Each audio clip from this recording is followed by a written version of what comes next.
ये है AP news network और आप देख रहे हैं आखिर प्रहरी, खबरों की पड़ताल तह तक। नवादा में जहरीली शराब कांड के पीड़ित परिजनों से जाप प्रमुख पप्पू यादव बुधौला गांव पहुंचे, जहां जहरीली शराब पीने से मरे ग्रामीणों के परिजनों से उन्होंने मुलाकात की।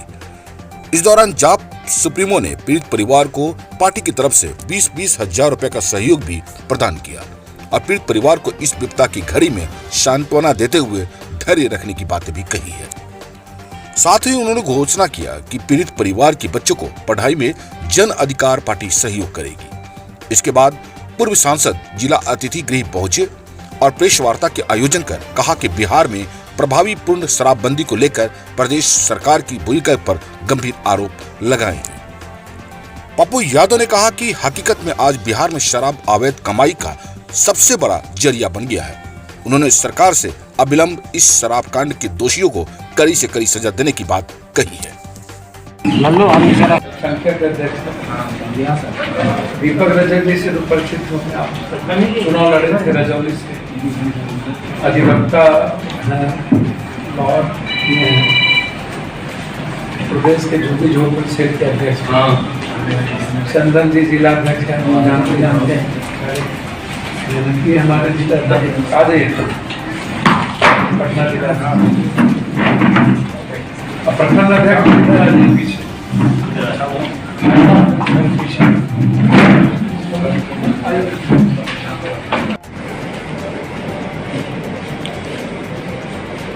नीतीश जी का गिरिच्छेद, वोट में अव्वलदार और 15 मौत नीतीश जी के लिए सस्ता, पानी से सस्ता। सत्ता पक्ष विपक्ष के लिए बिहार का खून कुत्ते से भी बदतर। बेचारी जनता थिरथर हो गई इस निर्लज को वोट देते देते, इन बेईमान नेताओं सबको वोट देते थे। कोई सूद लेने वाला, उतना ही चरित्रहीन, उतना ही पैसा से लूटने वाला। इंक्वायरी का मैं डिमांड करता हूं। नालंदा नवादा के माध्यम से झारखंड के द्वारा शराब यहां डंप होता है और यहां से डिस्ट्रीब्यूट किया जाता है पूरी तरीके से, और सबको पता है कि कहां कहां डंप होता है। करोड़ रुपए का एक दिन में 450 ट्रक शराब के आते हैं।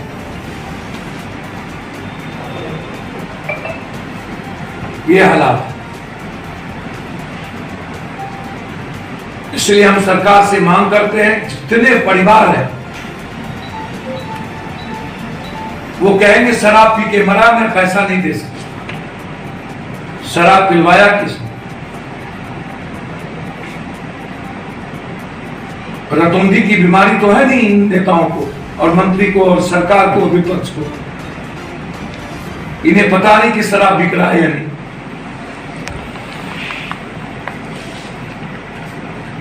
या तो शराब पॉलिसी को नीतीश जी चेंज करिए, या तो डेडलाइन दीजिए कि शराब कब बंद, कब मौतें बंद होगी, कब आम आदमी की जिंदगी जो सस्ती हो चुकी है मौत की, किसी का मां, किसी का बाप, किसी का बेटा, किसी का भाई, इस बिहार में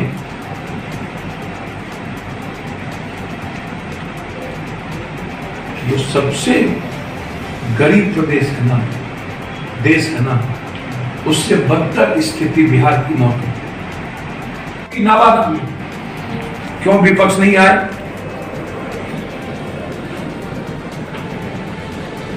ग्यारह दिनों के बाद मधुबनी ही क्यों? 1 साल पहले गोलीकांड हुआ था मुंगेर में, भजाया गया था और आज तक विपक्ष एक बार भी सदन में यह सवाल नहीं उठाया। पप्पू यादव को 1 साल बाद अनुराग गुप्ता को जाके उसके परिवार को 1 लाख रुपया मदद करनी पड़ी।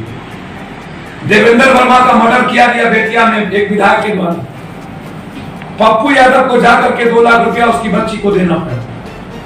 और विपक्ष के नेता देवेंद्र वर्मा की पत्नी को बुला के प्रेस कॉन्फ्रेंस किया और एक बार भी देवेंद्र वर्मा के लिए न्याय जांच की मांग सदन में नहीं उठाई। रुपेश का मर्डर हुआ, पप्पू यादव 3 मिनट के बाद उसके घर पर पहुंचे, उसके परिवार की मदद की। 7 दिनों के बाद छपरा गए, इन्होंने कहा कि मैं बेटी को पढ़ाऊंगा। एक बार सदन में रुपेश हत्याकांड की चर्चा नहीं। ज्योति पासवान जो अपने फादर को लेकर के दरभंगा पहुंचे थे लॉकडाउन में, इन्होंने कहा बेटी का ब्याह कराएंगे। पप्पू यादव के 1 लाख रुपया के अलावा न तो नरेंद्र मोदी का 1 रुपया पहुंचा और न विपक्ष का 1 लाख रुपया पहुंचा, और यह चर्चा भी नहीं उठी। दरोगा का मर्डर हुआ छपरा में, दरोगा का मर्डर हुआ सीतामढ़ी में, सदन में चर्चा नहीं। फिर मधुबनी गोलीकांड, अभी निर्मल बबुना को गोली मार दिया गया, 15 गोली मारा गया कटिहार में, उस पर चर्चा नहीं, जबकि वो राजद का राइट हैंड था, एक चर्चा नहीं। क्यों भाई? मुजफ्फरपुर में 23 आदमी शराब से मरे, गोपालगंज में 9 आदमी शराब से मरे, आप क्यों नहीं गए? जयप्रकाश यादव के परिवार को नरसंहार किया गया, आप 1 रुपया मदद नहीं किए, काहे?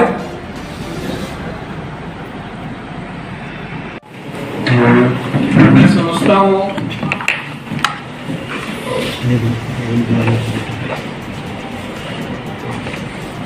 पदाधिकारी और नेताओं के संरक्षण में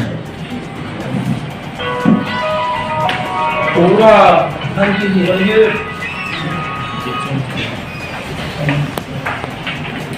शराब माफिया की हिस्सेदारी हो गई है सत्ता पक्ष और विपक्ष के बीच। पहले हिस्सेदारी थी जमीन माफियाओं की, बालू माफियाओं की, बंटवारा। वैसे भी नवादा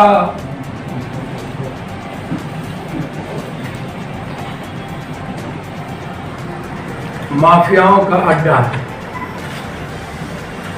एक खूनी नवादा इसका नाम रख दिया, रक्त रंजीत नवादा। नालंदा तो होलसेलर है शराब, नीतीश बाबू का जो घर है हरनौत, वहां ट्रक के ट्रक माल भी।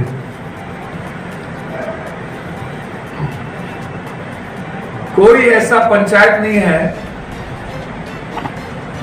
जहां 5-6 जगहों पर भट्टी ना चले, और भट्टी चलाने वाले दबंग लोग, माफिया लोग, और लगभग भट्टी दलितों के टोले में, कमजोरों के टोले में डराकर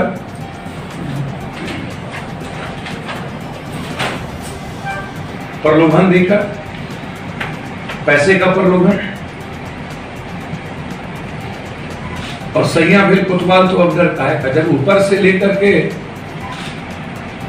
नीचे तक अफसर, इसीलिए आप लोगों ने नेतागिरी किया कि मीडिया ट्रायल में गए, वोट की राजनीति शुरू कर दी आपने। जो सदन के भीतर लोकतंत्र को नहीं बचा सके, अपने विधायकों को 34 मिनट तक सदन के ऊपर बैठा रहा, 32 मिनट तक नीतीश कुमार नहीं थे, और नीतीश कुमार के सामने विधायिका को पीटता रहा पुलिस। नीतीश कुमार कौन? धृतराष्ट्र, इतना बड़ा धृतराष्ट्र, और ये विपक्ष इतना बड़ा कायर, कमजोर, दोहरा कैरेक्टर। आप सुरक्षित हैं क्या? जब सदन में विधायक और लोकसभा में एमपी को सिपाही पीटेगा तो लोकतंत्र बचेगा क्या? म्यांमार से बुरा स्थिति नहीं हो जाएगी।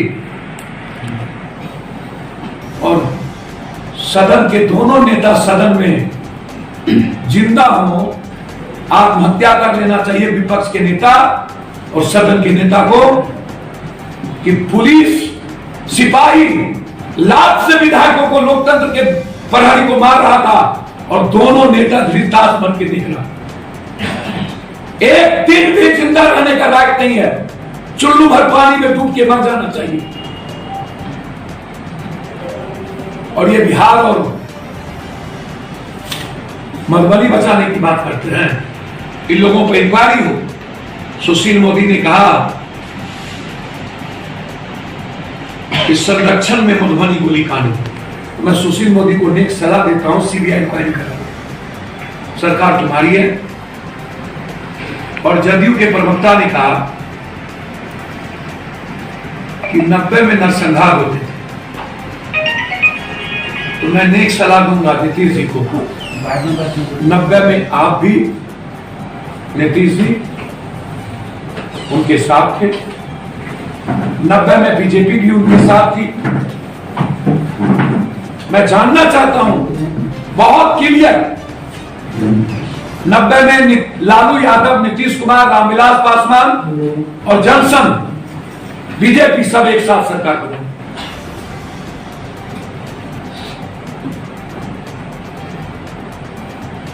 दो सालों तक आप लोग साथ थे।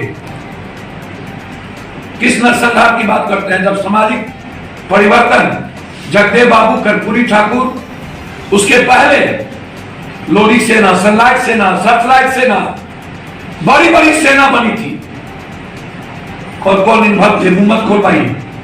और उसके बाद जब वो नरसंहारी था तो फिर नीतीश जी और लालू यादव को एक होने की जरूरत क्या पड़ी? इसका जवाब देना चाहिए। मधुबनी गोलीकांड में इस बिहार को जलाने का सत्ता पक्ष के नेता का चरित्र और विपक्ष का घिनौना हरकत भयंकर रूप से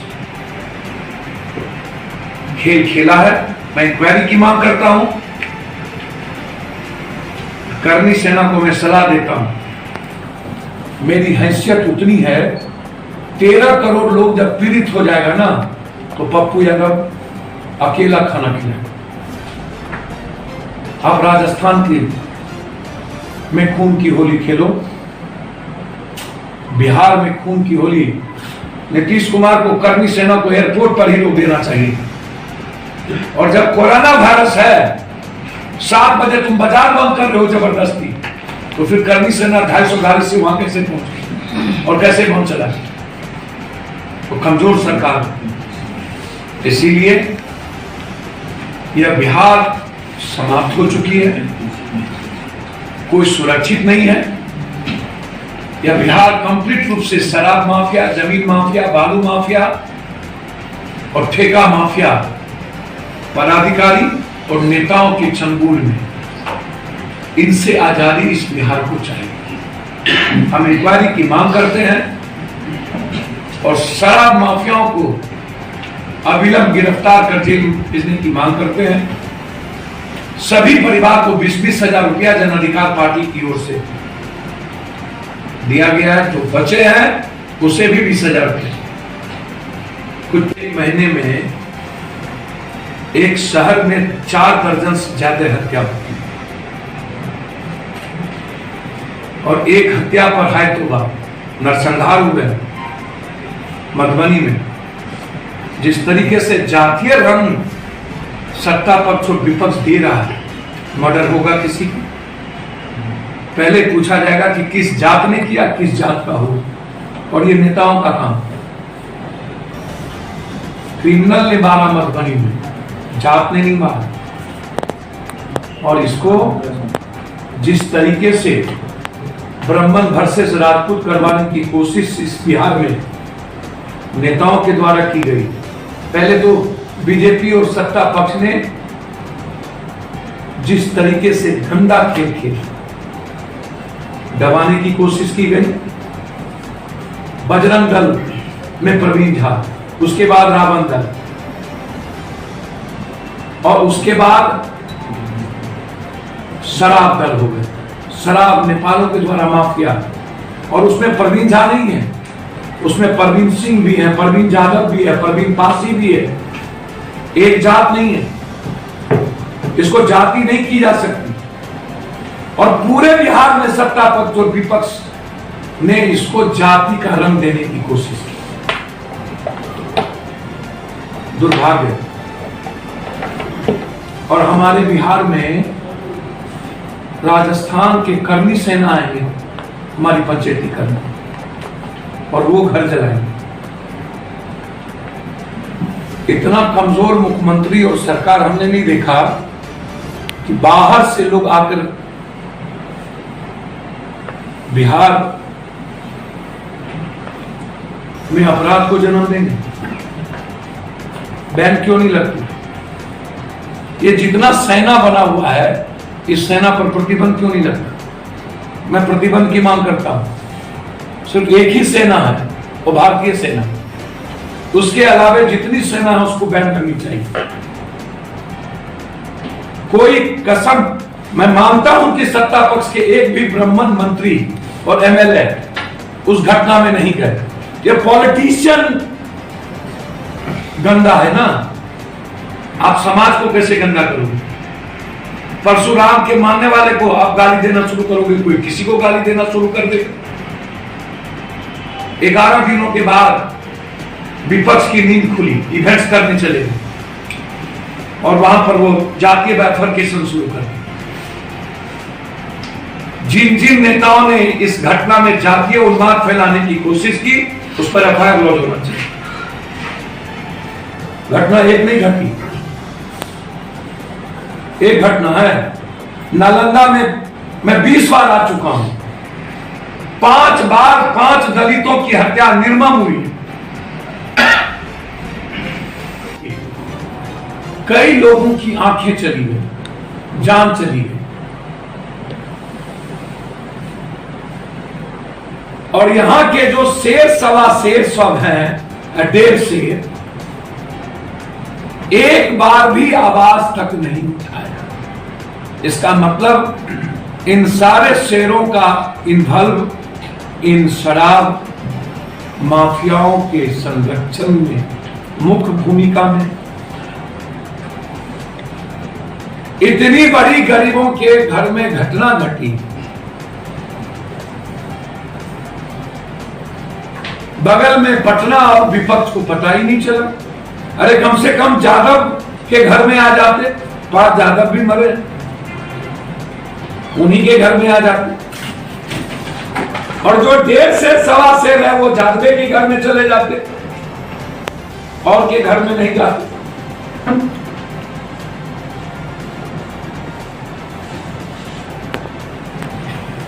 और 3 शेर वाले जो लोग हैं, जो बीजेपी के वोट कहते हैं, तो वो उन्हीं के घर चले जाते। सुशील मोदी जी आ जाते, सोनू मिश्रा जी मरे हैं, और सारे लोग मरे हैं। 2 मासूम बच्चे हैं जिनके पास जमीन नहीं है, पढ़ने के लिए मर गया, घर में दोनों बेटा बच गए नहीं, तो पप्पू यादव को आके 20-20 हजार रुपया नहीं देना पड़ता। जिन लोगों से नहीं मिल पाए, सारे फैमिली में पार्टी की ओर से मदद होगी।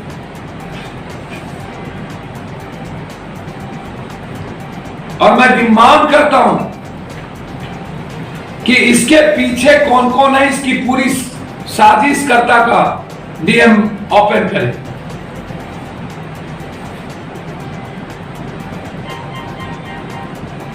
और इसकी जांच उच्च स्तरीय हो।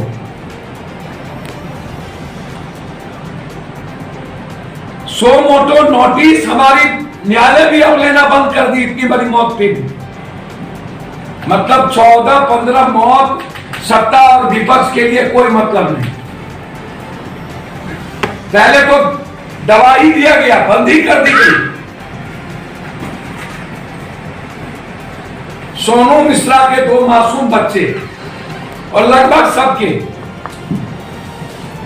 राम के घर में तो कुछ बचा ही नहीं। पत्नी अंधी, मासूम एक बेटी और बेटा।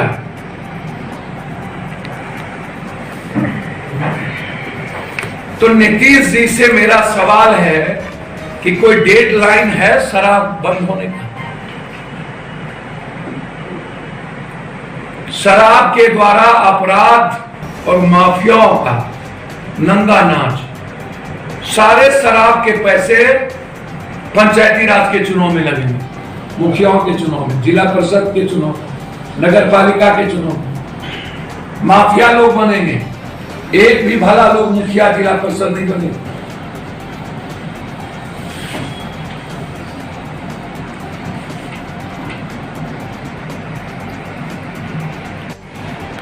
तो फिर दलितों के और कमजोरों के गांव में कौन जाए?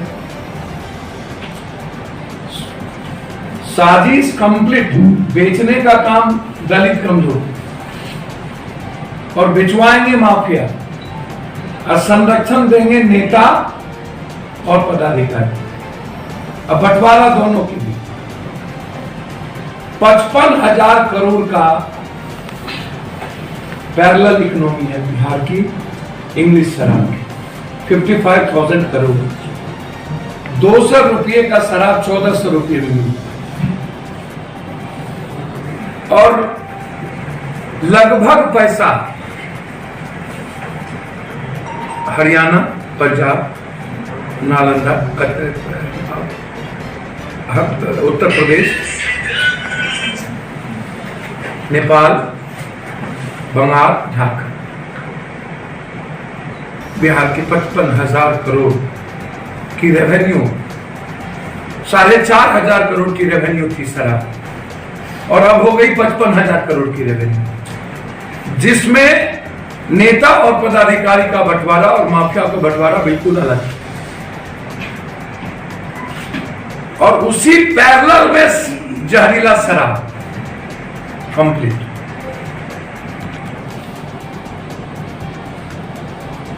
गोबर छत्ता की तरह हर लोगों के हाथ में, लगभग डिलीवर बॉय, छात्र, और इसी पैसे से लोग माफिया बनते जा रहे हैं, अपराध करने की प्रवृत्ति जग गई है। दरोगा या तो माफियाओं के कहने पर फंसा कर जेल भेजता है या तो दरोगे के इशारे पर माफिया उस व्यक्ति का मर्डर कर देता है जो व्यक्ति शराब के खिलाफ बात करे। शराब के खिलाफ अब बात नहीं हो सकती। नीतीश कुमार कहते हैं कि महिलाओं पर अत्याचार रुका है, डोमेस्टिक वायलेंस रुका है, तो डोमेस्टिक केस करेगा कौन? थानेदार, और थानेदार इन्वॉल्व है कंप्लीट रूप से शराब बेचवाने, तो केस तो होगा। शराब का पोस्टमार्टम कौन करेगा? सीएस के यहाँ, डॉक्टर के यहाँ, वो कंप्लीट मिला हुआ है माफियाओं से। एसपी और कलेक्टर जो कहेगा वही करेंगे। नीतीश कुमार की शराबबंदी जब 5 साल पहले शुरुआत हुई थी, उन्होंने 6 बात कही थी। फर्स्ट उन्होंने कहा था कि हम सब कुछ सीज कर लेंगे। कितने माफियाओं के अकाउंट सीज हुए, घर सीज हुए, कितने नेताओं का घर सीज हुआ, कितने माफिया और नेता पदाधिकारी की ईडी के द्वारा संपत्ति जांच हुई, क्या ईडी के द्वारा संपत्ति जांच हुई या नहीं? आज तक नीतीश कुमार जी ने नहीं कहा। 4 लाख आदमी जो जेल गए वो सब शराब पीने वाले गरीब आदमी। 400 आदमी को जो सजा हुआ, लगभग दरमान, ट्रक ड्राइवर, गाड़ी ड्राइवर और शराब पीने वाला। 2% माफियाओं की भी अकाउंट सीज नहीं हुआ। बाहर से शराब भेजने वाले का अकाउंट सीज नहीं हुआ। सजा किसी की नहीं हुई।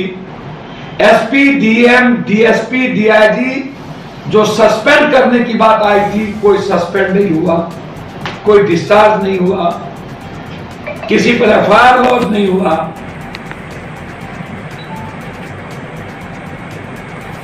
पांच सालों के अंदर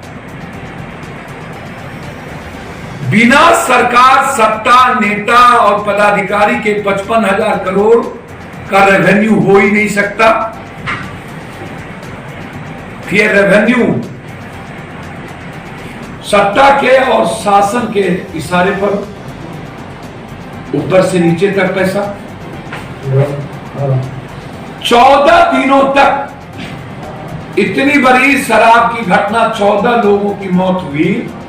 यहां के पदाधिकारी ने उसको दबाने की कोशिश की। मेरे ट्वीट के बाद सोशल मीडिया पर जब लगातार चलना शुरू हुई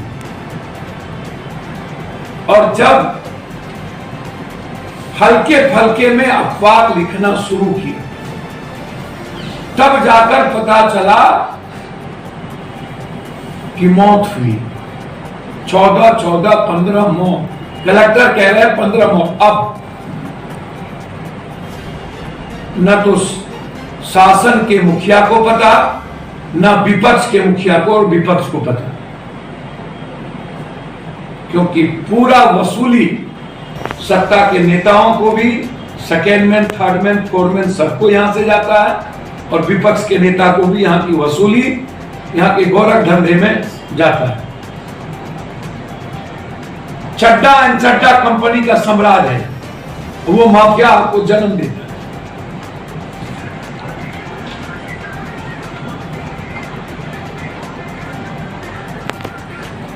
अब